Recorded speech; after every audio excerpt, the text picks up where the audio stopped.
గుంటూరు జిల్లా తాడేపల్లిలో ఉండవల్లి రైతులు తమని ఆదుకోవాలని అధికారులను వేడుకున్నారు. రాత్రి కురిసినటువంటి భారీ వర్షానికి ఉండవల్లిలో 70 ఎకరాల్లోని వరి పంట నీట మునిగిందని ఆవేదన వ్యక్తం చేశారు. ఇక నీట మునిగినటువంటి పంట పొలాలను చూస్తూ కంట నీరు పెట్టుకున్నారు. ఎకరా పొలంలో పంట వేయడానికి 25,000 రూపాయలు ఖర్చు చేశామని, ఇప్పుడు అదంతా నీటి పాలైందని బోరుమంటున్నారు రైతులు. ఇక్కడ మాకు 200 ఎకరాల్లో వరి మాగాణి వేస్తూ ఉంటాం తరచు. ఈ సంవత్సరం గత జూలై నెలలో వేసాము. అయితే అప్పుడు దగ్గర 70-80 ఎకరాలు పోయింది. పోతే మళ్ళీ ఆ 70-80 ఎకరాలు మళ్ళీ రెండోసారి వేసాం. ఫస్ట్ సారి వేసాం, రెండోసారి వేసాం. వీటికి ఖర్చు 15,000-20,000 మధ్యలో అయ్యింది. మళ్ళీ మూడోసారి కూడా వేయాలంటే నారు కొనాలి. నారు ఎవరు ఎక్కడుందో ఎదుక్కోవాలి, వాళ్ళంట తిరిగి ఎదుక్కుని వేయాలి.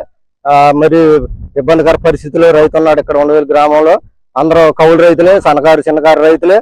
ఎంత కష్టపడి నాట్లు వేసినా కానీ రేపు పొద్దున మద్దతు ధర వచ్చేసరికి రేటు కొంటారని నమ్మకం లేకుండా పోయింది. ఆందోళన చెందుతున్నాము. ఇప్పటికే అప్పులు తెచ్చి పెట్టాము. గత సంవత్సరం అయితే 1,420 రూపాయలకి మేము తడిధాన్యం. ఆ రేటు అసలు లేక నానా బాధపడి ఎండబెట్టి 20 రోజులు దేవుడి మాన్యంలో కళ్ళల్లో ఉంచినా ఎవరు కొనేవాళ్ళు లేరు. ఈ సంవత్సరం అయినా సరే ప్రభుత్వం వారు ఆదుకుని రైతులకి తగిన న్యాయం చేయాలని కోరుకుంటున్నాను.